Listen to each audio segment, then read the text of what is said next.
નમસ્કાર, જય Swaminarayan. Welcome to RP learning hub. વિદ્યાર્થી મિત્રો, આજના સેશનમાં આપણે ભણીશું ખાદ્ય પદાર્થમાં વપરાતા રસાયણો.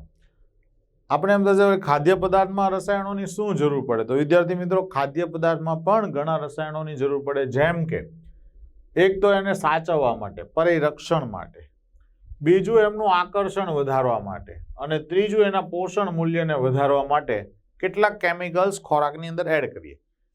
આપણે બધા જ કુરકુરે, વેફર, બિસ્કિટ્સ આ બધું ખાઈએ છીએ, તો એ બિસ્કિટના કલર, એનો ટેસ્ટ, એની સાચવણી કરવા માટે આવા પદાર્થોની જરૂર હોય છે. કેટલા પ્રકારના હોય છે મિત્રો? તો સૌથી પહેલા ખાદ્ય રંગકો છે, જે કલર લાવે છે. બરાબર સમજી લેજો. સુગંધિત પદાર્થો અને ગળ્યા પદાર્થો, જે સ્વીટનેસ ઉમેરે અને પાછો એની સુગંધ ઉમેરે.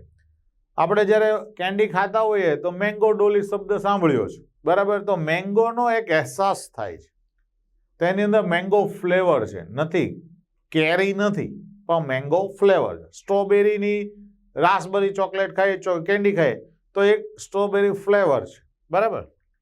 એવી જ રીતે ચરબી પાયસીકારક અને સ્થાયી કરતા સ્ટેબિલાઇઝર પદાર્થો ઉમેરવામાં આવે. ચરબી સ્પાઇસીકારકનો મતલબ એક પ્રકારનું ઇમલ્ઝન અંદર ઉમેરાય. પાયસ એટલે ઇમલ્ઝન થાય, અને ઇમલ્ઝીફાયર કહેવાય. પાયસીકારક એટલે ઇમલ્ઝીફાયર. ચોથો પદાર્થ છે લોટ સુધારક, વાસી થતું અટકાવને અને વિરંજક પદાર્થો. વિરંજકનો મતલબ છે બ્લીચિંગ એજન્ટ નાખીએ. કોઈ પણ પદાર્થને વાસી થતું અટકાવે. દાખલા તરીકે આશીર્વાદ આટા, સોને જૈસે ગેહૂં સે બના આટા, એવું આપણે કંપનીનું નામ સાંભળીએ છીએ, બરાબર? હવે એ આટા તો ક્યારનું બનેલો હોય આપણને ખબર નથી, પણ એ વાસી ન આવે, એવું ફિલિંગ ન આવે એટલા માટે એની અંદર આવા પદાર્થો એડ કરીએ. કઈ રીતે? એન્ટીઓક્સિડન્ટ, આ એક બહુ મહત્વનો પદાર્થ છે. પરિરક્ષકો, એન્ટીઓક્સિડન્ટ. એન્ટીઓક્સિડન્ટ એટલે ઓક્સિજનની અસરને ઘટાડે. કયા હશે પછી આપણે વાત કરીએ.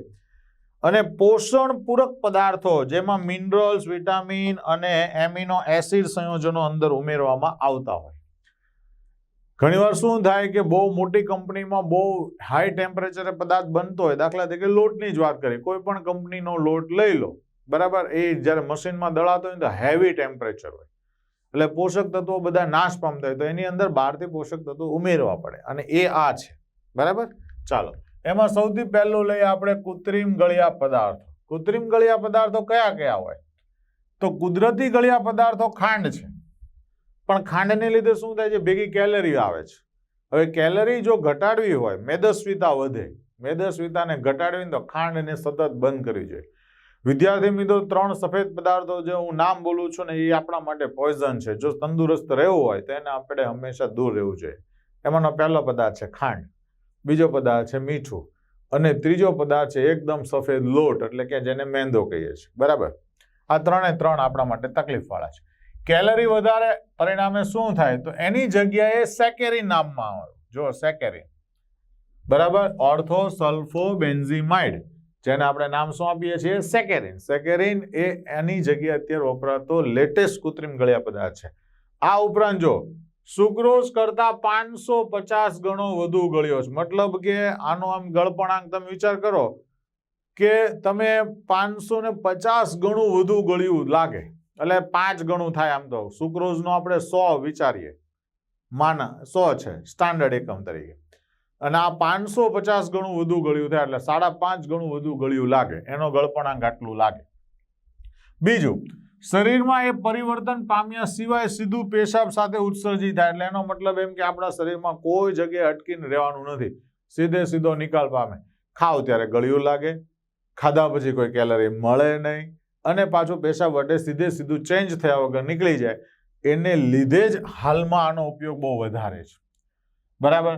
એટલે જ શરીરમાં એ લેવામાં આવે ને સંપૂર્ણપણે બિનહાનિકારક જોવા મળે.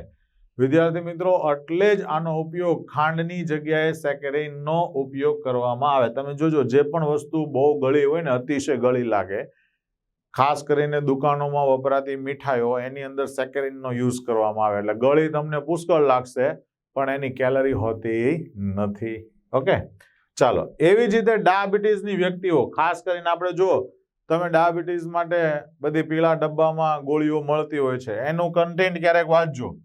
તો એવી વ્યક્તિઓ કે જેને વધુ કેલરી લેવા પર નિયંત્રણ હોય, ખાસ કરીને ખાંડ ડાયાબિટીક માટે બહુ જ નુકસાનકારક છે.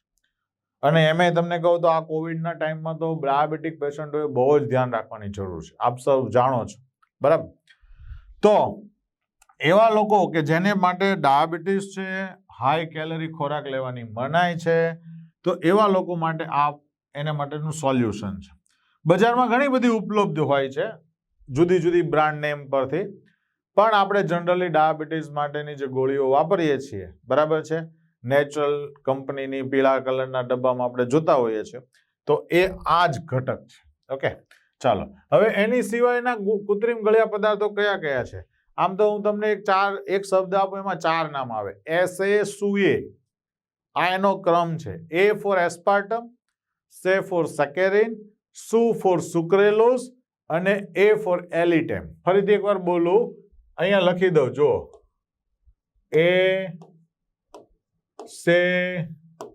SASUA આ છે એસ્પાર્ટમ, આ છે સેકેરિન, આ છે સુક્રેલોઝ અને આ છે એલિટેમ. આ સૌથી વધુ ગળ્યું છે અને આ સૌથી ઓછું ગળ્યું છે. જનરલી એસ્પાર્ટમ જે છે એ 100 જેટલો ગળપણાંક ધરાવે છે, એટલે ખાંડ કરતા પણ ઓછું એમ કહી શકીએ તો ચાલે. સેકેરિન છે એ 550 ગળપણાંક છે, બરાબર. એવી જ રીતે સુક્રેલોઝ, આ સુક્રેલોઝ સ્પેલિંગ છે, સુક્રેલોઝ. સુક્રેલોઝ શું છે તો કે 600 ગણું ગળ્યું છે, અને એલિટેમ જે છે એ 2000 ગણું ગળ્યું છે. કહેવાનો મતલબ એમ છે વિદ્યાર્થી મિત્રો કે આ બધા પદાર્થો અતિ ગળપણાંક ધરાવે છે, કૃત્રિમ છે, અને સૌથી મહત્વની વાત એનાથી કોઈ કેલરી મળતી નથી.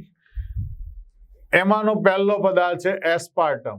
સૌથી વધુ ઉપયોગમાં લેવાતો કૃત્રિમ ગળ્યો પદાર્થ, ખાંડ કરતા લગભગ 100 ગણું ગળ્યું છે, અને એ ફિનાઇલ એલેનાઇન માંથી બનેલો ખાસ કરીને એ ડાયપેપ્ટાઇડ એસ્ટર છે. બરાબર યાદ રાખજો, એસ્પાર્ટિક એસિડનો ફિનાઇલ એલેનાઇન માંથી બનેલો ડાયપેપ્ટાઇડ એસ્ટર છે. પણ આનો એક ઉપયોગ કરો ને તે ખાસ ધ્યાન રાખવાનું, હાઈ ટેમ્પરેચરે કરવાનું નહીં. દાખલા તરીકે દાદા ગળી ચા પીવા માંગે છે, પણ ગરમ ચાની અંદર 2 ટેબ્લેટ નાખીને એને ફૂલ ગળીને કરીને આપીએ તો એ યોગ્ય નથી. તમે સ્ટુડન્ટ છો, સમજજો. માત્ર ઠંડા પદાર્થ અને ઠંડા પીણા માટે જ એનો યુઝ કરવામાં આવે છે. ચાને થોડી ઠંડી થવા દો અને પછી એ ટેબ્લેટ નાખો, જો તમારે એસ્પાર્ટમ વાપરવું હોય તો, અધરવાઇઝ નહીં. ઓકે, ચાલો નેક્સ્ટ બીજી વાત કરીએ, એલિટેમ. એલિટેમ એ સૌથી શક્તિશાળી ગળ્યો પદાર્થ છે, બરાબર, અને એસ્પાર્ટમ કરતા પાછો કેવો છે, વધુ સ્થાયી છે. એટલે મોસ્ટલી શું કરવા, હાઈ ટેમ્પરેચરે જ્યારે વાપરવાનું આવે ત્યારે સેકેરિન કે સુક્રેલોઝ હોય છે અથવા તો એલિટેમ હોય છે, પણ જ્યારે લો ટેમ્પરેચરની વસ્તુ વાપરવાની હોય ત્યારે હંમેશા એસ્પાર્ટમનો.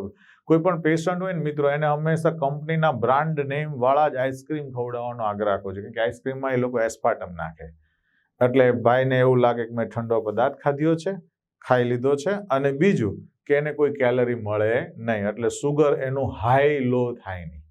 આપણે જો ઘરે બનાવેલો દૂધ ને ખાંડ નાખીને ઓગાળીએ, કાજુ બદામ નાખીએ, પછી ફ્રીજમાં જમાવીને પછી જો એ આઈસ્ક્રીમ પેશન્ટને ખવડાવ્યો તો સુગર હાઈ થવાના ચાન્સીસ છે. ઓકે, એટલે ખાસ ધ્યાન રાખવાનું. ચાલો, સુક્રાલોઝ એ સુક્રોઝનું ટ્રાયક્લોરો વ્યુત્પન્ન છે. આ પણ એક બહુ જ આઈએમપી એમસીક્યુ થશે, જો બરાબર યાદ રાખજો. સુક્રોઝનું ટ્રાયક્લોરો વ્યુત્પન્ન એટલે સુક્રેલોઝ. દેખાવ અને સ્વાદમાં કોના જેવું છે, શર્કરા મતલબ કે ખાંડ જેવું છે.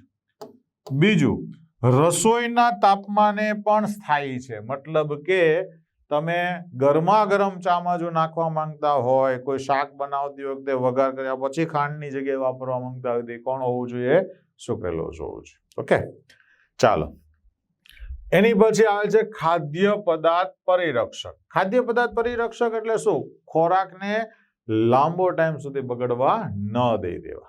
ચલો, કયા કયા પદાર્થો છે? સૌથી પહેલા તો સૂક્ષ્મજીવોની વૃદ્ધિને અટકાવે. તમે ઘરઘરાવ ખાદ્ય પરિરક્ષકો તો સાંભળ્યા છે. મમ્મી અથાણું બનાવે, અથાણાની સિઝન હોય ત્યારે અથાણું બનાવે તો તમે જોજો પુષ્કળ મીઠું પુષ્કળ તેલ નાખી દે. બરાબર, એક જ ચીર ખાય ને એ કેરીની ત્યાં તો માણસના થઈ જાય, દાંત આમ ખાટું ખાટું હોય, તેલ પુષ્કળ હોય, ડબ્બીને તમે જો ને તો અડધી તો ડબ્બી ઉપર તેલથી ભરેલી હોય અને એની અંદર મીઠું પણ પુષ્કળ હોય. નાના બાળકોને ભાવે એટલા માટે કેરીનો મોરબ્બો અથવા જામ જે બોલો તે એનો ઉપયોગ કરો. તો એમાં તમે જો તો ખાંડ પુષ્કળ છે. દરેક કેરીની ફરતે ખાંડની ચાસણીનું એક પડ ચડી ગયેલું હોય છે. પરિણામે વધુ પડતી ખાંડ, વધુ પડતું મીઠું, વધુ પડતું તેલ ખોરાકને બગડવા દેતું નથી. આ આપણા ઘરગથ્થુ પરિરક્ષક છે. દાખલા તરીકે મીઠું, ખાંડ, વનસ્પતિ તેલ, સોડિયમ બેન્ઝોએટ. વિદ્યાર્થી મિત્રો, ટોમેટો કેચઅપની અંદર ટોમેટો સોસ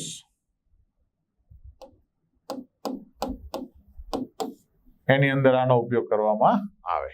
બરાબર છે, ખાસ યાદ રાખવાનું. ચાલો નેક્સ્ટ વાત કરીએ તો સોર્બિક એસિડ અને પ્રોપેનોઇક એસિડ આ બે કેમિકલી પદાર્થ છે. એનો ઉપયોગ પણ પરિરક્ષક તરીકે કરવામાં આવે. આ બધા ઘરગથ્થુ હતા. મીઠું, ખાંડ, વનસ્પતિ તેલ, પછી સોડિયમ બેન્ઝોએટ આપણને કરિયાણાની દુકાને મળી આવે. તમારે પેલું ઘરે ટોમેટો કેચઅપ બનાવો તો એને માટે રેડી. ચાલો હવે આવે છે મિત્રો એન્ટીઓક્સિડન્ટ્સ પદાર્થો. ઓક્સિજનની અસરને ઘટાડવા માટે, જો ઓક્સિજનની ક્રિયાને ધીમી પાડે, ખાદ્ય પદાર્થનું રક્ષણ કરે. તો આવા પદાર્થો જો અંદર નાખ્યા હોય ને તો ઓક્સિજન કદાચ મળે પણ ને પદાર્થને તો એ એની કરતા વધુ સક્રિય છે. કોના કરતા? ખોરાક કરતા. હું એમ કહું આ 3 આંગળીમાં આ વચ્ચેનું એન્ટીઓક્સિડન્ટ છે મિત્રો. તો એન્ટીઓક્સિડન્ટ જે છે ને એ ઓક્સિજન સાથે પહેલા જોડાઈ જશે અને ખોરાકને કઈ થવા દેશે નહીં. મતલબ કે લાંબો સમય સુધી ખોરાક એવો ને એવો રહે. વધુ પ્રતિક્રિયાત્મકતા હોય. જો ઓક્સિજન સાથેની પ્રતિક્રિયાત્મકતા કેવી હોય? વધુ હોય. એવા કોણ છે? તો કે BHT, B for butylated, H for hydroxy, T for toluene and butylated hydroxyanisole BHA. આ બંને સારામાં સારા પરિરક્ષકો છે. તમે ક્યારેક ખાવ ને મિત્રો કોઈ પણ પેકેજ તો એના કન્ટેન્ટને જુઓ. એમાં વપરાયેલા એડેડ ફ્લેવર, પછી એડેડ સ્ટેબિલાઇઝર, તો એના બધાના કોડ લખ્યા હોય.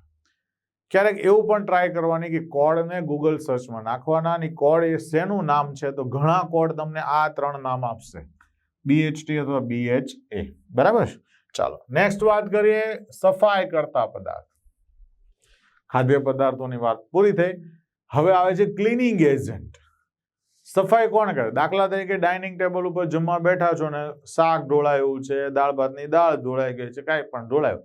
સરફેસને સાફ કરવા માટે જે પદાર્થો વપરાય એવા 2 નામ છે. એક તો સાબુ છે, ડિટર્જન્ટ છે. હવે એના પછી બધા અલગ અલગ ફોર્મ આવે. કોક એમ કે ના અમે તો કુલીન વાપરીએ છીએ. કુલીન બીજું કાંઈ નથી, એ એક સાબુનું ફોર્મ છે. બરાબર. ચાલો 2 પ્રકારના હોય. એક છે સાબુ અને બીજું છે સંશ્લેષિત પ્રક્ષાલક જેને આપણે ડિટર્જન્ટ કહીએ છીએ. શું કહીએ છીએ? ડિટર્જન્ટ.